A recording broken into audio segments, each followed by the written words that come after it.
গতকালকের ভিডিওতে আমরা বোম্বাই পরিকল্পনার কথা জানিয়েছিলাম, যার আরেকটা নাম হচ্ছে টাটা পরিকল্পনা। পুরোপুরি ব্যবসায়িক গোষ্ঠীর হাতে 1944 সালে ভারতবর্ষের পরিকল্পনার ধারণা দেওয়া হয়েছিল এবং সেক্ষেত্রে আমরা দেখলাম যে ব্যয়ের পরিমাণ এবং বছরের পরিমাণ যেটা দেওয়া হয়েছিল তার বিরোধিতা করেছিলেন মানবেন্দ্রনাথ রায়, বামপন্থী তৎকালীন জাতীয় স্তরের নেতা।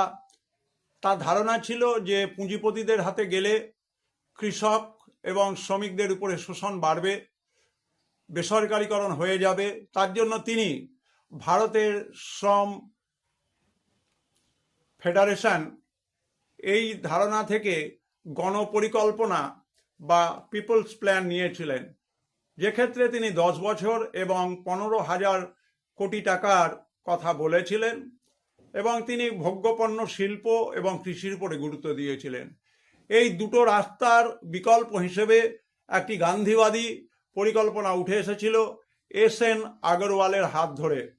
এই এস.এন. আগরওয়ালা পরিকল্পনাটি আকারে ছোট করেছিলেন, কিন্তু তার ব্যয়ের পরিমাণ ছিল খুবই কম, 3,500 কোটি টাকা।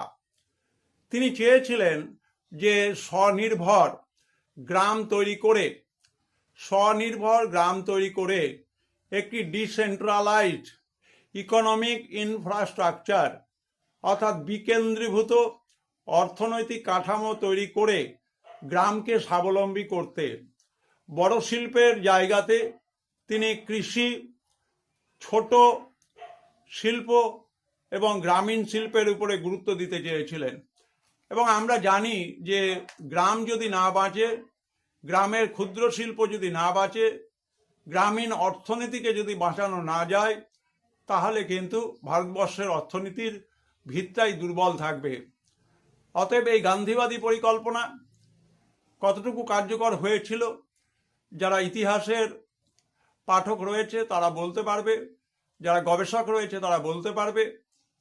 এবং সবথেকে বড় কথা, in the light off history, ইতিহাসের আলো ইউটিউব চ্যানেলে আমরা ইতিহাসের প্রকৃত সত্যকে শিক্ষার্থীদের সামনে, ছাত্রছাত্রীদের সামনে, শিক্ষক শিক্ষিকাদের সামনে তুলে ধরি। সবাই শেষ পর্যন্ত দেখবে, ভিডিওটি শুনবে। সবাই ভালো থাকবে, সবাই সুস্থ থাকবে।